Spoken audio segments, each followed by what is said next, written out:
ఎవరైనా ఒక పార్టీ నుంచి ఇంకొక పార్టీకి మారితే ఆ పార్టీలో లోకల్ గా ఉన్నటువంటి సీట్ నే ఆశిస్తారు. కానీ విచిత్రంగా పెనమలూరు శాసనసభ్యుడైనటువంటి మన పార్థసారథి గారు అంతకు ముందు పార్లమెంట్ కు పోటీ చేశారు. వాళ్ళ నాన్నగారు కూడా పార్లమెంట్ నుంచి మచిలీపట్నం పార్లమెంట్ నుంచి గెలిచారు. మచిలీపట్నం పార్లమెంట్ పరిధిలో ఎలాంటి సంబంధం లేని నూజివీడు పార్లమెంట్ నూజివీడుకి వెళ్తున్నారు. నూజివీడు వచ్చి ఏలూరు పార్లమెంట్ పరిధి. ఏలూరు పార్లమెంట్ పరిధిలో ఉన్నటువంటి నూజివీడుకి వెళ్ళి ఎందుకు పోటీ చేస్తున్నారు అనేది ఇక్కడ పెద్ద క్వశ్చన్ మార్క్. తెలుగుదేశం అధికారంలోకి వస్తే మంత్రి పదవి ఇస్తామని చెప్పి హామీ ఇస్తుంది. తెలుగుదేశం అధికారంలోకి రాకపోతే పార్థసారథి గారికి పరిస్థితి ఏంటి? నూజివీడులో తెలుగుదేశం గత కొన్ని సార్లు నుంచి లెక్కేసుకుంటే కేవలం నూజివీడులో తెలుగుదేశం కేవలం 4 సార్లు మాత్రమే గెలిచింది. అది కూడా చాలా తక్కువ మెజారిటీలతో గెలిచింది. అది hard core YSRCP anti Telugu Desam belt. Anti Telugu Desam ఎందుకోసం తెలుగుదేశం అంటే అక్కడ ఉన్న సామాజిక వర్గాలు ఆ విధంగా ఉన్నాయి కాబట్టి. అలాగే గతంలో యాదవులైనటువంటి ముద్రబోయిన వెంకటేశ్వరరావు 2 సార్లు పోటీ చేస్తే కేవలం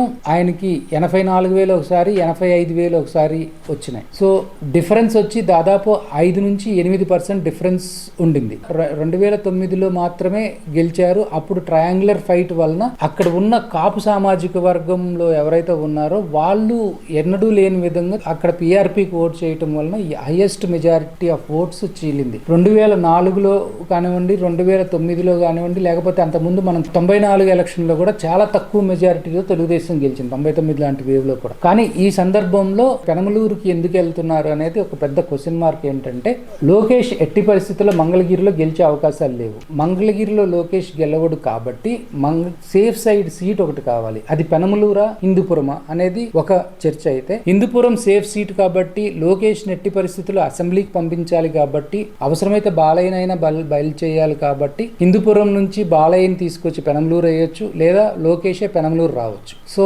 ఇక్కడ ఈ ఈక్వేషన్స్ లో సెట్ చేసుకోవటానికి పార్థసారథి అయితే గట్టి ఫైట్ ఇస్తాడు. బీసీ వర్సెస్ కమ్మ అనే కాన్సెప్ట్ వస్తుంది కాబట్టి లోకేష్ ని ఓడించడం తేలికవుతుంది పార్థసారథి అని పార్థసారథిని ముందుగానే తెలుగుదేశం నాయకులు పిలిపించి మాట్లాడుకొని ఆయనకి సంబంధం లేని నూజివీడు సీటుకు పంపిస్తున్నారు. సో ఈ విషయాన్ని ముందుగానే గ్రహించిన వైఎస్ఆర్సీపీ ఆయనకి అసెంబ్లీ సీట్ కాకుండా పార్లమెంట్ సీట్ ఇస్తామని చెప్పారు. సో ఇవన్నీ కూడా ఇష్టం లేనట్టు నటిస్తూనే పార్థసారథి గారు పార్టీ వదిలి వెళ్ళిపోదామని చెప్పి డిసైడ్ అయ్యారు. సో అది డిసైడ్ అవుతారా లేకపోతే ఆగుతారా అనేది ఇంకొన్ని గంటల్లో తెలిపోతుంది. ఎవరు ఏది చేసినా గానీ ఖచ్చితంగా వైఎస్ఆర్సీపీ 175కి 170 టార్గెట్ పెట్టుకొని చేస్తా ఉంది. ప్రతిపక్షం ఏదైతే చంద్రబాబు నాయుడు వేస్తున్న ప్రతి అడుగు ఏం జరుగుతుంది అనేది ముందుగానే గ్రహిస్తా ఉన్నారు. వాళ్ళ డీడ్స్ అన్ని కూడా ఎక్స్పోజ్ చేయబోతున్నారు. చంద్రబాబు లోకేష్లకే గట్టిగా గెలుస్తామనే నమ్మకం లేని స్థితిలో వాళ్ళ సొంత సీట్లు ఉన్నాయి. ఈ రోజు కూడా చంద్రబాబు నాయుడు నేను ఎలక్షన్ కి 1 year ముందే ప్రకటిస్తాను అని చెప్పారు. అలాగే మహానాడులో కూడా డిసెంబర్ కంతా కూడా